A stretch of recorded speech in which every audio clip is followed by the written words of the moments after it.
നമസ്കാരം, ഏവർക്കും pre market റിപ്പോർട്ട്സുകളിലേക്ക് സ്വാഗതം. ഇന്ന് ഏപ്രിൽ 17. അങ്ങനെ നമ്മൾ ഇന്ന് ഈ ആഴ്ചയിലെ അവസാന ട്രേഡിംഗ് സെഷനിലേക്ക് കടക്കുകയാണ്. ഇറാൻ അണുവായുധങ്ങൾ വേണ്ടെന്ന് സമ്മതിച്ചതായും ഒരു കരാറിന് അന്തിമ രൂപം നൽകുന്നതിന് വളരെ അടുത്തെത്തിച്ചേർന്നതായിട്ടും ട്രംപ് ഇന്നലെ പ്രഖ്യാപിച്ചു.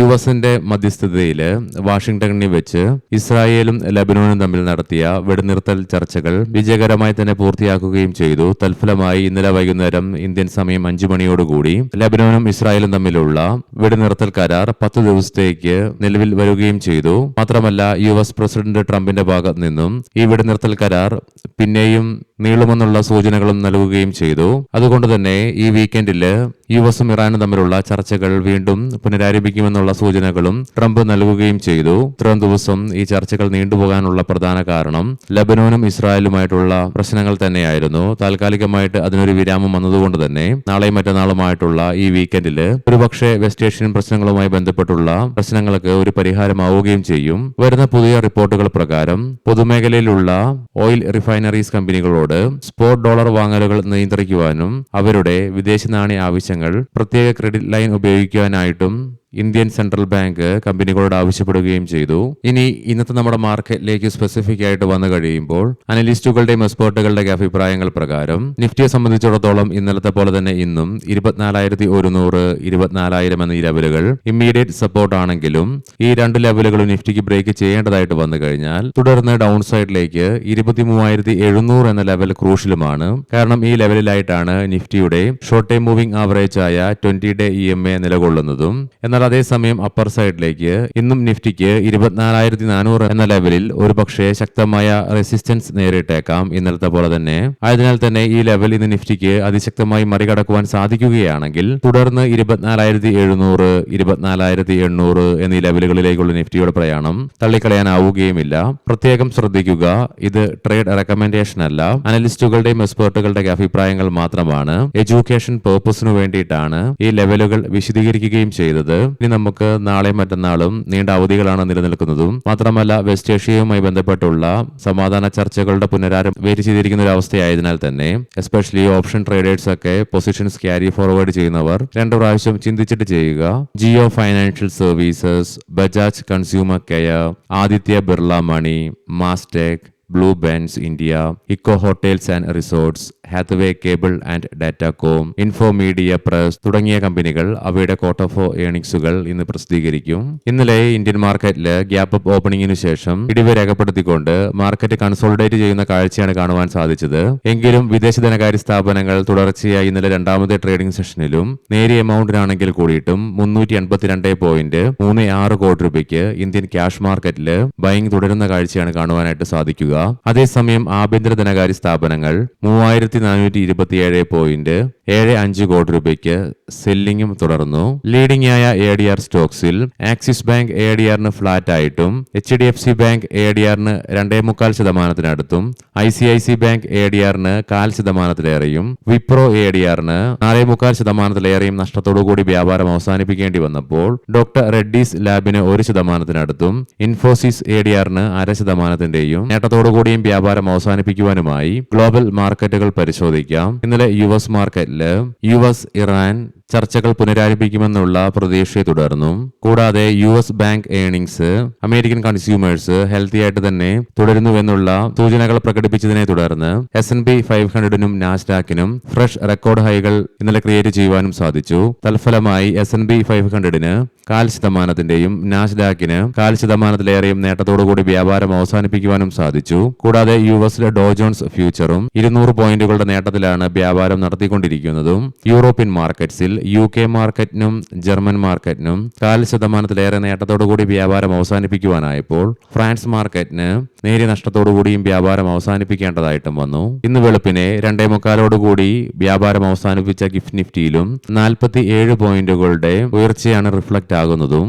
ഇന്ന് ഇച്ചിരി നേരത്തെയാണ് വീഡിയോ റെക്കോർഡ് ചെയ്യുന്നതും. ആയതിനാൽ തന്നെ ഇന്ന് മാർക്കറ്റിൽ പോസിറ്റീവായിട്ടുള്ള ഒരു ഓപ്പണിംഗ് എക്സ്പെക്ട് ചെയ്യുവാനായിട്ടും സാധിക്കും.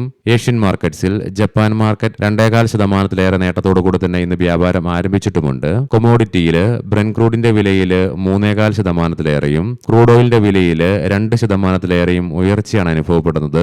ബ്രെന്റ് ക്രൂഡിന്റെ വില $98.03 പെർ ബാരൽ എന്ന നിലയിലായിട്ടും ക്രൂഡ് ഓയിലിന്റെ വില $93.18 പെർ ബാരൽ എന്ന നിലയിലുമായിട്ടാണ് വ്യാപാരം നടത്തിക്കൊണ്ടിരിക്കുന്നത്.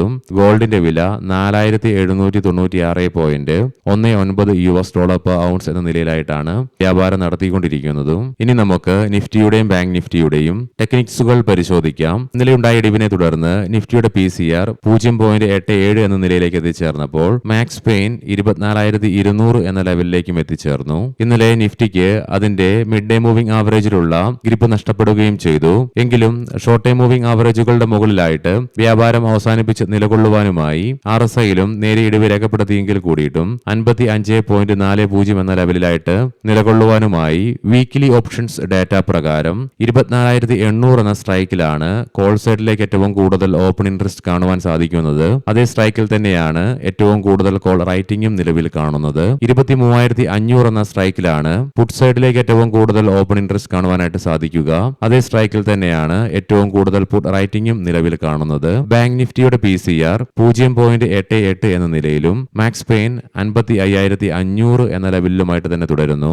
ബാങ്ക് നിഫ്റ്റിക്കും ഇന്നലെ നേരിടിവ് നേരിടേണ്ടി വന്നതിനെ തുടർന്ന് മിഡ് ഡേ മൂവിംഗ് ആവറേജ് ആയ 50-day EMAയിലുള്ള ഗ്രിപ്പ് നഷ്ടപ്പെട്ടെങ്കിലും നിഫ്റ്റിയുടേതുപോലെ തന്നെ ഷോർട്ട് ടൈം മൂവിംഗ് ആവറേജിന്റെ മുകളിലായിട്ട് വ്യാപാരം അവസാനിപ്പിച്ച് തുടരുവാനുമായി RSI 54.23 എന്ന ലെവലിലുമായിട്ടാണ് നിലകൊള്ളുന്നത്. മന്ത്ലി ഓപ്ഷൻസ് ഡാറ്റ പ്രകാരം 57,000 എന്ന സ്ട്രൈക്കിലാണ് കോൾ സൈഡിൽ ഏറ്റവും കൂടുതൽ ഓപ്പൺ ഇൻട്രസ്റ്റ് കാണുവാൻ സാധിക്കുന്നതെങ്കിലും 56,500 എന്ന സ്ട്രൈക്കിലാണ് ഏറ്റവും കൂടുതൽ കോൾ റൈറ്റിംഗ് കാണുന്നത്.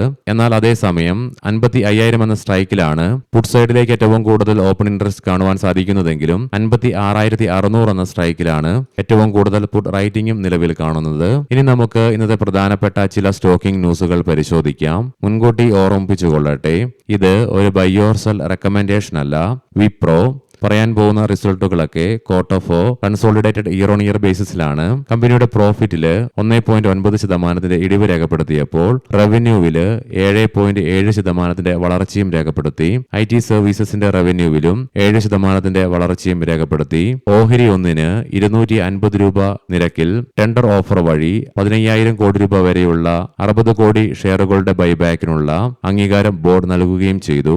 HDFC ലൈഫ് ഇൻഷുറൻസ് കമ്പനിയുടെ പ്രോഫിറ്റില് 4.65% വർധനവ് രേഖപ്പെടുത്തിയപ്പോൾ നെറ്റ് പ്രീമിയം ഇൻകത്തിലും 9% വളർച്ചയും രേഖപ്പെടുത്തി. HDFC ബാങ്കിന് 1000 കോടി രൂപ വിലമതിക്കുന്ന 1.45 കോടി ഇക്വിറ്റി ഓഹരികൾ മുൻഗണനാ അടിസ്ഥാനത്തിൽ 688.52 രൂപ പെർ ഷെയർ എന്ന നിലയിൽ ഇഷ്യൂ ചെയ്യുവാൻ ബോർഡ് അംഗീകാരം നൽകി. കൂടാതെ 2025-26 ഫിനാൻഷ്യൽ ഇയറിലേക്ക് 2 രൂപ 10 പൈസ പെർ ഷെയർ എന്ന നിലയിൽ ഫൈനൽ ഡിവിഡൻഡ് നൽകുവാനുള്ള അനുമതിയും ബോർഡ് നൽകി. ഏഞ്ചൽ വൺ കമ്പനിയുടെ പ്രോഫിറ്റില് 83.5% വർധനവ് രേഖപ്പെടുത്തിയപ്പോൾ റവന്യൂവിലും 38.2% ഉയർച്ചയും രേഖപ്പെടുത്തി.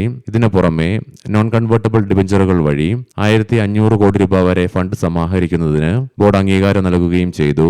വാരി റിന്യൂവബിൾ പ്രോഫിറ്റില് 66% വർധനവ് രേഖപ്പെടുത്തിയപ്പോൾ റവന്യൂവില് 131.3% ഉയർച്ചയും രേഖപ്പെടുത്തി. VST ഇൻഡസ്ട്രീസ് പ്രോഫിറ്റില് 120.2% വർധനവ് രേഖപ്പെടുത്തിയപ്പോൾ റവന്യൂവിലും 30.9% വളർച്ചയും രേഖപ്പെടുത്തി. CESC ഗ്രിഡ് ബന്ധിത വിൻഡ് സോളാർ ഹൈബ്രിഡ് പവർ പ്രൊജക്ടുകളിൽ നിന്ന് വൈദ്യുതി വാങ്ങുന്നതിനായിട്ട് 4 കമ്പനികളുമായി വൈദ്യുതി വാങ്ങൽ കരാറിൽ ഒപ്പുവെച്ചു. റെയിൽ വികാസ് നിഗം 967.92 കോടി രൂപയുടെ ഒരു പുതിയ ഓർഡർ കമ്പനിക്ക് ലഭിച്ചു. ആക്സിസ് ബാങ്ക് ഏപ്രിൽ 25-ന് കമ്പനിയുടെ ബോർഡ് യോഗം ചേരും. ക്വാർട്ടർ 4 റിസൾട്ടുകൾ പ്രസിദ്ധീകരിക്കുവാനും കൂടാതെ ഫണ്ട് റേസിംഗുമായി ബന്ധപ്പെട്ടുള്ള തീരുമാനങ്ങൾ എടുക്കുവാനായിട്ടും. കല്യാണി സ്റ്റീൽസ് കമ്പനിയുടെ ചീഫ് ഫിനാൻഷ്യൽ ഓഫീസർ സ്ഥാനത്ത് നിന്ന് ശ്രീ ബാൽമുകുന്ദ് മഹേശ്വരി രാജിവെച്ചു. മെയ് 8 മുതൽ ഇത് പ്രാബല്യത്തിൽ വരികയും ചെയ്യും. M&B engineering Abu Dhabi investment authority 12.91 ലക്ഷം ഓഹരികൾ മുഴുവൻ വിറ്റുകൊണ്ട് സ്റ്റോക്കിൽ നിന്നും എക്സിറ്റായി. ഏവർക്കും നല്ലൊരു ട്രേഡിംഗ് ദിനം ആശംസിക്കുന്നു. വൈകുന്നേരം പോസ്റ്റ് മാർക്കറ്റ് റിപ്പോർട്ട്സുമായി കണ്ടുമുട്ടാം. നന്ദി, നമസ്കാരം.